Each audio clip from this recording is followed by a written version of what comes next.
Mesdames, Messieurs, bonjour. Le journal officiel de l'État espagnol a publié ce jeudi un accord entre l'Espagne et le Maroc sur la coopération en matière de sécurité et de lutte contre la criminalité qui coïncide avec le voyage du président, Pedro Sánchez, à Rabat pour rencontrer Mohamed VI.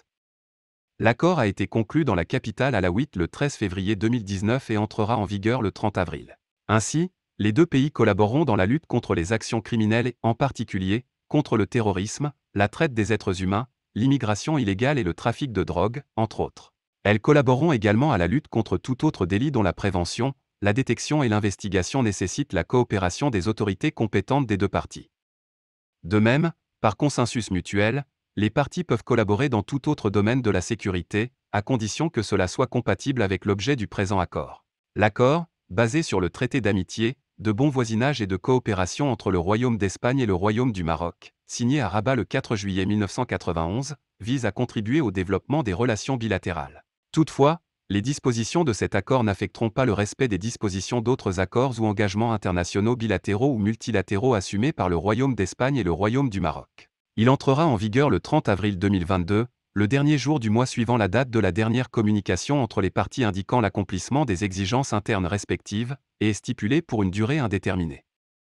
Il restera donc en vigueur tant que l'une des parties ne le dénoncera pas par voie diplomatique. En lit dans un article publié par l'agence France Presse, M. Sánchez sera reçu par le roi Mohamed VI pour des entretiens officiels puis un iftar, la rupture du jeûne du Ramadan, offert en l'honneur de l'illustre hôte du souverain, selon la Maison royale. Le chef du gouvernement espagnol est accompagné de son ministre des Affaires étrangères José Manuel Albar dont la venue, prévue vendredi dernier, a été reprogrammée pour qu'elle coïncide avec celle de M. Sánchez. Cette visite permet ainsi de relancer les relations au niveau le plus élevé. En invitant Pedro Sánchez, lors d'un entretien téléphonique le 31 mars, Mohamed VI a réitéré son appel à inaugurer une étape inédite dans les relations entre les deux pays. L'objectif de la visite de 2 jours est de mettre en œuvre une feuille de route ambitieuse, couvrant tous les domaines d'un partenariat stratégique. Parmi les questions d'intérêt commun, figurent l'immigration illégale, la réouverture des frontières et des liaisons maritimes et la contrebande autour des enclaves espagnoles de Ceuta et Melilla, situées sur la côte nord du royaume.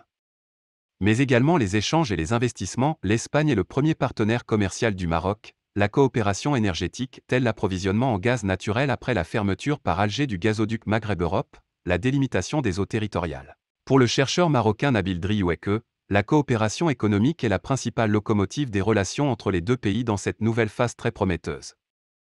Cette normalisation a été rendue possible par la décision de l'Espagne d'afficher son soutien au plan d'autonomie marocain pour le Sahara occidental. Abandonnant sa tradition de neutralité, Madrid considère désormais l'initiative marocaine comme la base la plus sérieuse, réaliste et crédible pour résoudre le conflit dans l'ex-colonie espagnole. Cette victoire a été saluée comme historique au Maroc. Le contentieux territorial du Sahara occidental oppose depuis des décennies le Maroc aux indépendantistes sahraouis du Front Polisario, soutenus par l'Algérie. Tandis que Rabat prône un statut d'autonomie sous souveraineté marocaine, le Polisario réclame un référendum d'autodétermination sous l'égide de l'ONU. Dans l'immédiat, il est improbable que les lignes aillent bouger, mais sur le long terme la marge de manœuvre diplomatique pour l'option indépendantiste est de plus en plus étroite, prédit Ricardo Fabiani, directeur du programme Afrique du Nord pour l'organisation non gouvernementale internationale Crisis Group, ICG. Si M. Sánchez a réfuté toute idée de virage sur ce dossier, il s'est mis à dos ses alliés de gauche, l'opposition de droite mais aussi le Polisario et Alger, fournisseurs de gaz de l'Espagne. Pour Madrid, le rétablissement des relations avec Rabat a pour but principal de s'assurer de sa coopération dans le contrôle de l'immigration illégale alors que le Maroc, d'où partent la plupart des migrants vers l'Espagne, a été régulièrement accusé, par nombre d'observateurs, de les utiliser comme moyen de pression. Causé par l'accueil en Espagne il y a un an du chef du Polisario Brahim Ben Batouche, pour y être soigné du Covid, la brouille entre Rabat et Madrid avait entraîné l'arrivée mi-mai de plus de 10 000 migrants dans l'enclave espagnole de Ceuta, à la faveur d'un relâchement des contrôles côté marocain. L'Espagne avait alors dénoncé un chantage et une agression de la part de Rabat qui avait pour sa part rappelé son ambassadrice en Espagne, qui n'y est revenue que récemment. Le gouvernement espagnol espère aussi que Rabat mettra en sourdine sa revendication sur Ceuta et Melilla.